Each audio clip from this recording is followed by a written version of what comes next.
Hey, how you doing? There's a party going on behind me outside in the courtyard of the library, so hopefully it won't be too disruptive. Sometimes I feel like I'm in a fishbowl, so I think today's one of those days. And I think for those of you who have watched my videos, you'll be proud to note that I finally changed my shirt from that check one to a white one, so for what it's worth. Today, we're going to be looking at, well, here you can see the objectives. We're going to be looking mostly on how to figure out what's being talked on a topic in recent years and confidently get the scope of a particular research topic or a subject or things like that. Something that I noticed is that during the library assignment number 1, which I just graded, there was a lot of issues with keywords and people were putting stuff in quotes, and I think I led you astray. So I'm going to show you a little more basics on how to structure keywords and how to search for concepts instead of necessarily keywords, and how databases in these library databases in particular work. Some of them are a little bit out of date and they don't do that smart searching, so we're going to talk a way around that. And I'm also going to show you how a scholarly article acts and feels. And let me do that at the outset. And I'm also going to go through the assignment with you at the same time. If you want to, you can go through the assignment as we go, but I'll give you cues at when that part is going to start. First thing, let's go to a scholarly article. Let me show you the main points and how it looks and feels and how it's intended to be used. When I first was confronted with scholarly articles the very first time, I got really put out by that there's no color, there's no advertising. It's just kind of sterile. It's like seeing somebody in a lab coat. It's not something where you're like, you want to start a conversation, but it feels very serious, doesn't it? When you're looking at a scholarly article, there are, especially in the last 15 years, an exponential number of articles being published every year. And a scoping review is an actual thing that people do to gather all of the articles written on a topic. So for example, graphene is something that came out not too long ago. And now there's on the order of tens of thousands of scholarly peer-reviewed articles about graphene. So how do you figure out what the most important ones on graphene are? Well, we're going to be doing that today. But the structure of a scholarly article is designed to help you scan and read through these as fast as possible without having to stop and read a long time and then realize this is not the right article for me. So there's 3 key elements. First one is the title. When you go in and you see 3,000 titles that are similar and they're on the topic that you're interested in, the authors go to great trouble to boiling down the main idea, the most important thing, into the title. And so if you go through something, even if it's in your search results and the title doesn't quite look like it's on or it's like way off, you can skip that one because the author would have designed it to attract people who are doing a particular kind of work. So for example, they show the methodology. It's a case study instead of like a quantitative assessment or something like that. They go through, there's like an economic indicator, there's an environment, there's a policy concept, there's an issue, a problem, and they throw that all in the title. It's really descriptive. So as you go through a list of things in a database, they're intended to be scanned through and tossed to the side as you go. That's one of the ways of narrowing down your search results. A second thing is the abstract. And I'm going to zoom in for you so we can see the abstract easier. The abstract is a summary of the entire article. So this one goes on for 15 pages. A lot of the content of an article isn't going to be like analysis or talking about it. It might be just supporting evidence, like a pile of quantitative data, like numbers, or the number of heavy metals or things that have leached through the water through a certain time. So you can get to the point really fast by just reading the abstract. If you go through the abstract and you don't understand how they're talking, maybe they're in a different field of study, maybe they're using jargon you're not used to, maybe, I hate to say this, maybe they're a terrible writer, but you should be able to get a good idea of what's going on really quickly. If you can't, you know that that's 1, 2, pass along as well. Your ability to synthesize and understand the information is key to using the article. So the abstract, it's like watching a movie trailer. If it's good, and it's written by the author, so it's definitely not a review. It's what they think are the most important things. Lastly, these keywords, oftentimes, it depends on the journal that you publish in, but these are typically produced by the author. And so what they're doing is they're putting those key concepts. These are the things that are the most important to the article. If it shows up in here, you know that this article is going to have a lot of not in my backyard syndrome. It's going to have a lot of public attitude, and it's going to have a lot of electronic waste. So if it shows up in the keywords, you know that if one of your keywords shows up in this list, that you're probably in pretty good. What does this mean for us? When we go and search in our keywords, something we did last week in the assignment a lot was we would write out the whole thing in quotes, like, so I'm looking for e-waste in landfills and blah, blah, blah, blah, kind of like you would search in Google. That's called natural language searching. When you're in a database, except for the library catalog, you can get away with this, and some of the newer databases, you can get away with this. But some of the more technical databases, you're going in with that keyword or a synonym of that keyword or a related term of that keyword. So it's not doing a smart look or a smart search. It is looking for the exact characters. So if we're looking for solar, it's looking for the S and the O and the L and the A and the R all stuck together. And it's doing character recognition. It's not doing any smart searching or anything like that. Although they're adding value like that, for the most part, it's looking in here for, if you were looking up cost, it would look for an instance of the word cost in the titles and the abstracts and the keywords. Mostly that's what databases look through. The databases don't typically look at the full text of an article. They will only look at these first little bits. And in fact, you can look just through the title if you want to. So when we're working with those concepts, we have to be very explicit with the concept. We have to spell it correctly. We have to put in a concept that other people have written about. So if I just put in solar and not solar power or solar cell or solar energy, it's just going to look up solar and it's going to give you everything with the word solar in it, which could be problematic and it could be okay. So when you do the quote marks, that clean water, that's when you want those two concepts stuck together. And that's so it's not necessarily smart searching. It's just saying there's going to be a space in between some of my characters that I'm having you search for. So let's do an experiment. And there's all these different ways of adding synonyms or adding different concepts and expanding on those. Let's do that together. But let's look in the library assignment. So the library assignment is we're going to be doing kind of like a pseudo scoping review. And so what you're going to be doing is telling me what is your team's topic. If you don't have one, you can throw anything in there. But I think you've picked your topics, it sounded like. And that can be just like 1 or 2 words. Don't put a lot of time on that one. The next one is what is your particular research individual topic or subject? Have you broken out what people are going to be researching on your team? This is what you would write down there. For my example, I'm going to be doing e-waste and landfills. That's going to be what my particular research topic. And then this major team topic might be e-waste. I don't know. I'm not going to grade you on that part. It's just to give me context of what you're looking for. Next thing we're going to do is we're going to go into a database and we're going to specifically go into an engineering database. And I'm going to use these 2 keywords, e-waste and landfill. So I'm going to copy those. But it tells us to go out to the guide. When you go out to the guide, there is a listing of, there's Engineering Village, but there's also engineering databases that are listed. So if you want to look at other databases, that's fine. Let me show you what to expect when you go to other databases. So remember that link right here, databases. And instead of going into a particular name of one, you can go in by discipline. So are you interested in ag? I know that there were some people looking at agriculture. I think that would be really valuable since there's a big agricultural economy in India.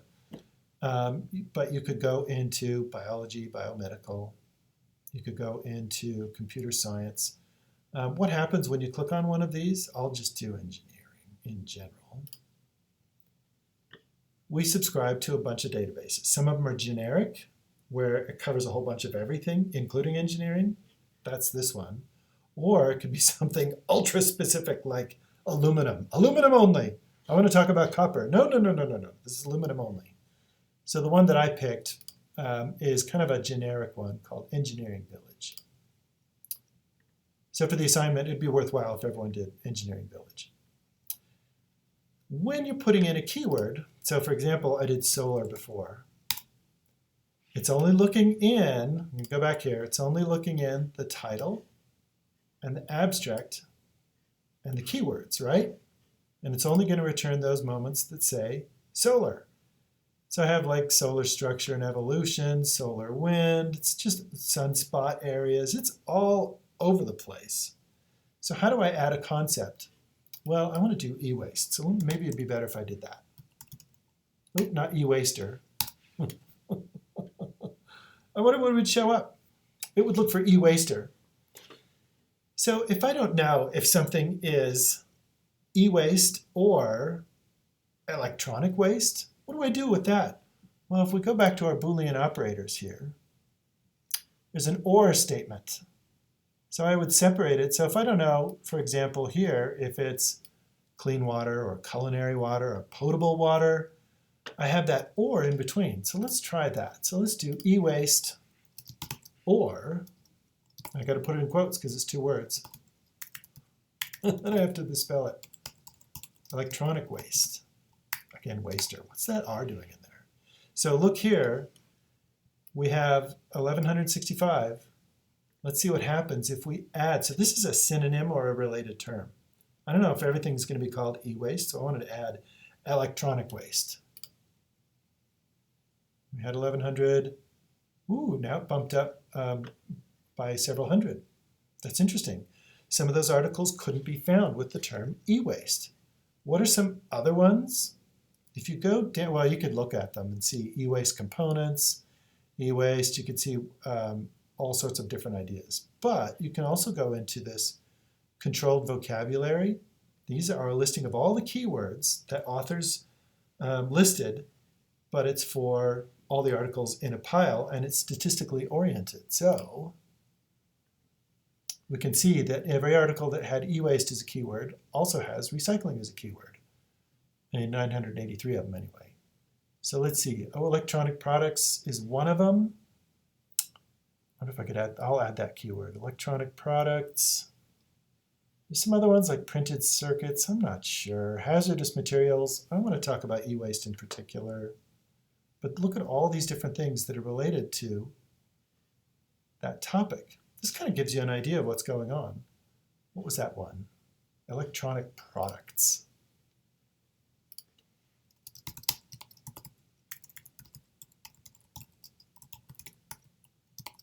Okay, when I do a search for all of these things right here, just like I have that or in between, that tells the database, find everything that's got e-waste. Then after you have that pile, go back and find everything with electronic waste and add that to the pile.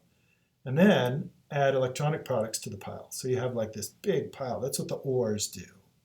And there's 7,500, so that gets a little bit out of hand, doesn't it? I think the electronic products, if we were just searching all by itself, wouldn't be a good concept. How do we narrow down a search but add the specificity of a keyword? Well, right here, there's an add search field, so click on that. And let's add another concept. So mine was landfill. So now I'm narrowing down. So I've got my 7,500 articles, and after that, I'm going to say, okay, now I only want the ones with landfill in it, because I'm talking about things getting wasted. So we went from 7,000 down to 151. Whoa, that's too small. What would happen? What's another name for a landfill? Garbage pile. Recycling. Now, I'm interested in something. I'm interested in, Let me add another one. I'm not sure. Oh, well, let's do garbage. That's an unofficial term, but let's see what happens. So it should grow because I'm doing that or statement again, right? 163. Some people would use, so garbage, we're gonna have to use our critical lens. We're in an engineering database and they might not be using casual language, but they might be using like really strong jargon. But here we have, oh, there's disposal and waste. We already have waste, but let's do disposal. So we're expanding our search again, but we're getting more focused as we go. What do I want to learn about landfill or garbage or disposal? And this is something that would be up to you, but this is where we're scoping those ideas and we're narrowing down even further. So I'm going to add another search field. So we only have 2 concepts that we're searching for.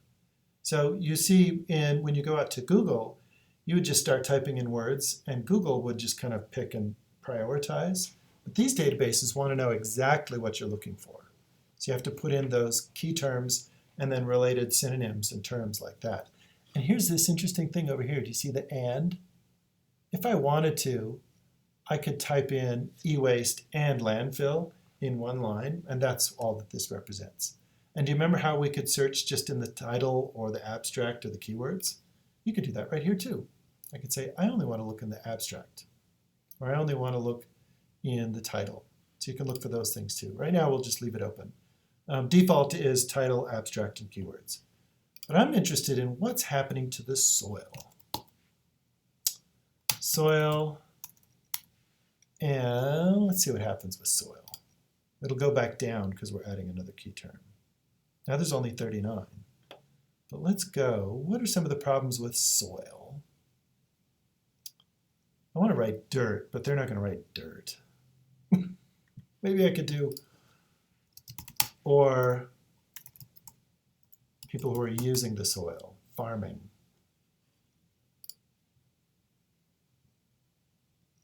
That added 1. Okay, you get the idea. In your assignment, what I would like you to do is when you're going in and hammering out those keywords, I would like to know what are the keywords that you first used, maybe just the first 2 in number 3. And then in number 4, I would like to know what were the successful ones that you had for that expanded search. This is that expanded search right here. So I might go in and go, you know what, that's not doing anything. Or I might say, you know what, I'm not interested in electronic products. I want the explicitly e-waste or electronic waste as it's defined. And even if you only have very few articles, that's okay. Because I think garbage, I'm going to get rid of that one. Well, maybe I'll keep that one. I don't know. But what I'd like you to do is experiment. And which ones work best, which ones don't work. And as you get through all of these, the final list, how you will know that you're ready to do number 4 is you will go through the title of these articles and you'll go, oh, so the assessment of the toxicity, and leach, this is probably related to water moving some of the toxins through the soil. Here's agriculture. Oh, I should have used agricultural instead of farming.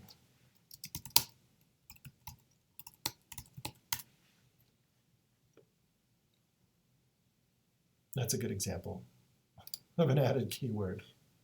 That's probably going to be a lot better than farming. Oh, I got 2 more. But when you go through this list, you should have, so there's human health impact, there's the absorption of metals. Oh, cool. So they're using algae to absorb metals. Neat. There's detection of specific metals, but it should all be on the topic that you're looking for. This is called, believe it or not, a scoping review. If you've tested out these keywords, reliably finding things that you're looking for, and it's a pretty decent sized list. So if you have like 6,000 results, add more keywords and get it down to something small. You can also double check your controlled vocabulary over here, and you can see all the things that it's talking about. Soil pollution. So I could have used contamination also. health, toxicology. There's all these extra keywords that I could find in here. And sexy cadmium shows up in there as well. Air pollution, not relevant necessarily to what I was looking for. I was looking for soil. So when you're convinced that your keywords are set, again, and you could just stack it up in that pile and do a screen capture if you want to. I don't know if you can do that in Canvas, so you don't have to type it all out. You could just do a screen capture of your final listing right there. The last part of the question, here's where I ask you for a judgment call. I would like you to tell me what the final list was. That's kind of like what number 4 is. We still are in number 4, sorry. But then in number 5, I would like you to find a good one that you think you would use in your final project. I'd probably use a lot of any of these. So here they're using a particular plant and a particular lime fertilizer to mediate some of the heavy metals. If I found one that I really liked, I want you to cite it, and that'll be the frosting on the cake, because you'll get one article out of this that you think would be a good one to use in your project. And how do you do APA citation for this? This has a lousy citation manager. So I have a sample right here in the guide under UGG APA help. The online writing lab at Purdue, if you link to that, you can see more samples. But this is how it should be written. And many of you I noticed, and here's another sample, many of you I noticed had problems with the capitalization. And when I said you need to use a lot more lower caps, this is what I was talking about. It's only like the first word and the first word after a colon, or proper nouns that have a capitalized letter. Otherwise, that's a correct. Most of you had the correct format anyway. Okay? Let me know how it goes, and reach out to me if you want help. My aim is to help you get you to a very rich and communicative completed assignment. So do the work for Dr. Virganta, and you should be good.